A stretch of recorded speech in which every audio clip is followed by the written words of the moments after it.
Puntos clave de la neumonía adquirida en la comunidad. Bueno, estos van a ser los puntos que vamos a ver y vamos a empezar definiendo qué es la neumonía adquirida en la comunidad. Va a ser un proceso inflamatorio agudo del parénquima pulmonar que va a ser de origen infeccioso. Esto característicamente tiene que ser por un microorganismo, por un patógeno que haya sido adquirido en la comunidad y no tiene que haber sido hospitalizada la persona en un plazo de más o menor a 7 días. Esa va a ser nuestra definición. En la etiología vamos a tener una etiología viral y una etiología bacteriana con sus diferenciales. Entonces, la etiología viral, va a ser el 80%, la bacteriana va a ser el 20% restante. Y bueno, en cuanto a la viral, el principal virus que nos lo va a provocar va a ser el virus sincitial respiratorio, responsable del 60%. Y el segundo virus va a ser el virus de la influenza. Después, como en los agentes bacterianos, vamos a tener como primer lugar el Streptococcus pneumoniae y como segundo lugar Haemophilus influenza. Entonces, esos van a ser nuestros principales agentes. Además, en las bacterianas vamos a tener otros agentes que van a ser los agentes atípicos, en donde vamos a destacar a Mycoplasma pneumoniae, y los agentes del recién nacido. Como en el recién nacido cambia la microflora bacteriana, van a cambiar también los microorganismos que más les producen neumonía. Entonces aquí vamos a encontrar S. agalacti, E. coli o Klebsiella pneumoniae, ¿no? Entonces esos van a ser nuestros principales agentes. En cuanto a los factores de riesgo, aquí van a compartirlo tanto las virales como las bacterianas. Van a ser no vacunación, no lactancia, tabaquismo en este caso pasivo y anomalías anatómicas. Entonces, esos van a ser nuestros factores de riesgo. La clínica va a ser lo que los diferencie. Entonces, en el caso de la viral, vamos a tener un inicio insidioso. Entonces, su inicio va a ser insidioso. En el caso de la bacteriana, el inicio justamente va a ser súbito.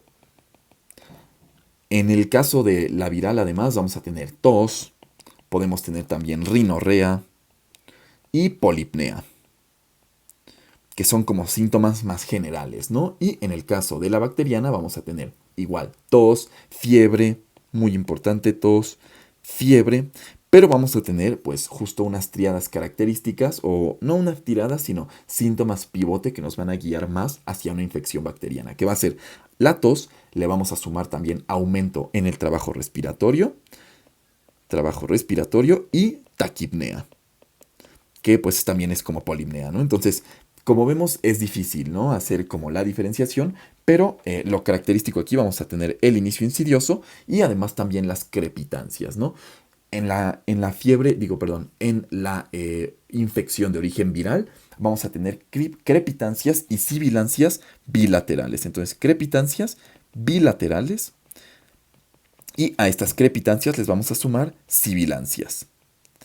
Y en el caso de la bacteriana vamos a tener crepitancias localizadas, sin sibilancias.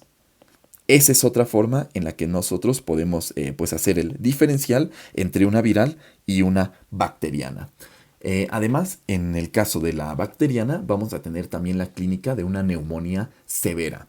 La severa se va a caracterizar por tener saturación de menos de 90, dificultad respiratoria, quejido, muy importante, letargo y datos ya de esfuerzo respiratorio, ¿no? Tiraje intercostal y también va a tener intolerancia a la vía oral este niño. Entonces, esa va a ser las características clínicas de la severa. Lo principal, pues obviamente, la saturación de menos de oxígeno es como lo más fácil y lo más estandarizado para encontrar. Y es muy importante tener en cuenta esta parte de la severa porque la vamos a ver tanto en el diagnóstico como en el tratamiento. Ok, el diagnóstico en el caso de la viral van a ser con pruebas de antígeno o PCR. Entonces, prueba antígeno o PCR. La PCR destacando que solo se le va a realizar a pacientes hospitalizados, inmunocomprometidos o enfermos críticos, etc. Y en el caso del diagnóstico de la bacteriana, lo vamos a realizar solo, el diagnóstico per se va a ser clínico. Podemos realizar ciertos estudios como pueden ser radiografías, incluso también cultivos, etcétera, pero el diagnóstico va a ser clínico. Donde sí tenemos que realizar necesariamente estudios es en la severa, en donde donde tenemos que realizar, entonces severa va a ser igual a realizar estos estudios: hemocultivo, BH y radiografía de tórax. Esos van a ser los estudios que tenemos que realizar previo al inicio del tratamiento. El tratamiento lo vamos a realizar en el caso de la viral. Como recordemos, los principales agentes, virus sincitial respiratorio e influenza, van a ser con inhibidores de la neuroaminidasa. Entonces, el principal va a ser oseltamivir y el segundo va a ser zanavir. Y en el caso de la bacteriana, aquí sí va a cambiar mucho el tratamiento. Como primera línea de tratamiento en la no severa, tenemos amoxicilina.